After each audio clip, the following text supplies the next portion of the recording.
Hi friends, ನಮಸ್ತೆ ಎಲ್ರಿಗೂ. Welcome to Akash kitchen. ನಾನಿವತ್ತು ಬೋಟಿ ಮತ್ತು ಸೌರೆಕಾಯಿ ಕರಿ ಮಾಡ್ತಾಯಿದ್ದೀನಿ. ಹೇಗೆ ಮಾಡೋದು, ಏನೆಲ್ಲ ಇಂಗ್ರೀಡಿಯೆಂಟ್ಸ್ ಬೇಕು ಅಂತ ನೋಡೋಣ ಬನ್ನಿ.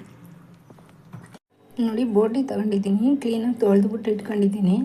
ಸೋರೆಕಾಯಿ, ಟೊಮೊಟೊ, ಈರುಳ್ಳಿ, ಶುಂಠಿ ಬೆಳ್ಳುಳ್ಳಿ ಪೇಸ್ಟು, ಚಕ್ಕೆ ಲವಂಗ, ತೆಂಗಿನಕಾಯಿ, ಎಣ್ಣೆ, ಪುದೀನ, ಕೊತ್ತಂಬರಿ, ಧನಿಯಾ ಪುಡಿ, ಖಾರದ ಪುಡಿ. ಮಾಡೋದು ಹೇಗೆ ಅಂತ ನೋಡೋಣ. ಸ್ಟವ್ ಹಚ್ಚಿ ಪ್ಯಾನ್ ಇಟ್ಕೊಂಡಿದ್ದೀನಿ.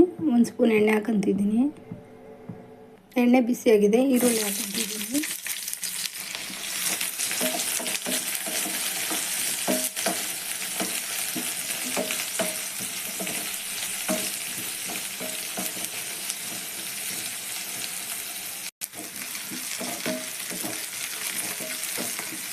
ಶುಂಠಿ ಬೆಳ್ಳುಳ್ಳಿ ಪೇಸ್ಟು 1 ಸ್ಪೂನು,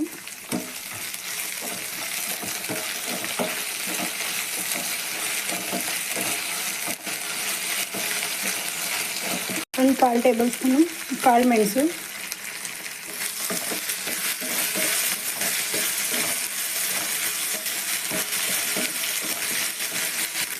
ನಾಲ್ಕು ಚಕ್ಕೆ, 4 ಲವಂಗ ತಗೊಂಡಿದ್ದೀನಿ.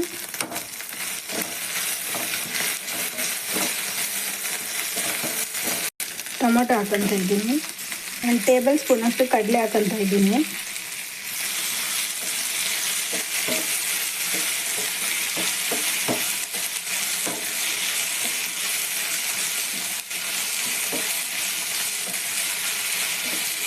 ಕಾಯಿ ಸೇರಿಸ್ಕೊತ ಇದ್ದೀನಿ, ಹಸಿಕಾಯಿ,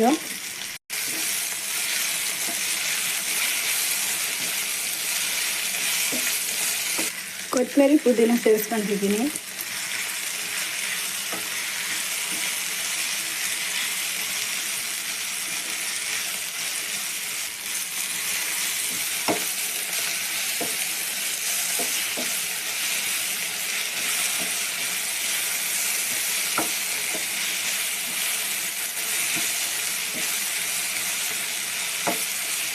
ನೋಡಿ, ಇದಾಗಿದೆ.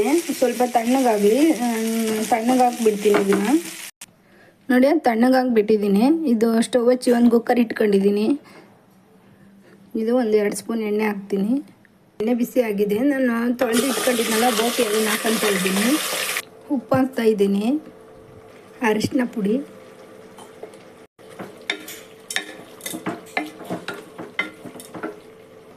ನೋಡಿ ತಣ್ಣಗಾಗಿದೆ ಇದು. ನಾನು ಇವಾಗ ಮಿಕ್ಸಿ ಮಾಡ್ಕೊಳ್ತೀನಿ. ನೋಡಿ, ಇವಾಗ ಧನಿಯಾ ಪುಡಿ ಸೇರಿಸ್ಕೊತಿದ್ದೀನಿ, 1-3 ಸ್ಪೂನು. 2 ಸ್ಪೂನು ಖಾರದ ಪುಡಿ ಸೇರಿಸ್ಕೊತಿದ್ದೀನಿ. ನೋಡಿ, ಈಗ ನಾನು ಸೋರೆಕಾಯಿ ಹಿಂಗಿಡಿತೀನಿ. ಸೋರೆಕಾಯಿ ತಗೊಂಡಿದ್ದೀನಲ್ಲ, ಸೋರೆಕಾಯಿ ಹಾಕೊತ ಇದ್ದೀನಿ.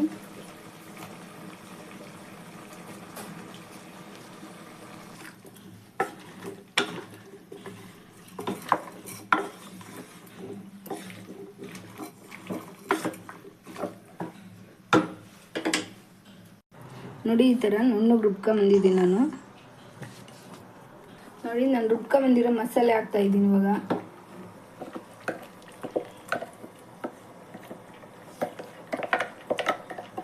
ನೋಡಿ, ಅದೇ ಜಾರಿಗೆ ಉಳಿದಿರೋ ಮಸಾಲೆ ನೀರು ಇಟ್ಕೊಂಡು ಇದನ್ನು ಹಾಕ್ತಾ ಇದ್ದೀನಿ.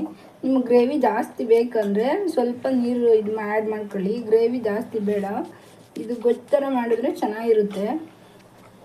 ಈಗ ಉಪ್ಪು ನೋಡ್ಕೊಳ್ಳಿ. ನಿಮಗೆ ಉಪ್ಪು ಬೇಕಂದರೆ ಇವಾಗಲೇ ಆ್ಯಡ್ ಮಾಡ್ಕೊಳ್ಳಿ, ನಿಮ್ಗೆ ಎಷ್ಟು ಬೇಕೋ ಅಷ್ಟು.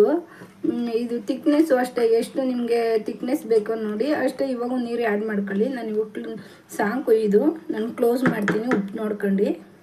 ನೋಡಿ, ನಾನು ಕ್ಲೋಸ್ ಮಾಡ್ಕೊತಿದ್ದೀನಿ. ಮ್ಯಾಕ್ಸಿಮಮ್ ಒಂದು 5 ಸೀಟಿನಾದರೂ ಬರಬೇಕಿದು. ನೋಡಿ, 5 ಸೀಟಿ ಬಂದಿದೆ. ಸ್ಟವ್ ಓಪನ್ ಮಾಡ್ತಿದ್ದೀನಿ ನಾನು.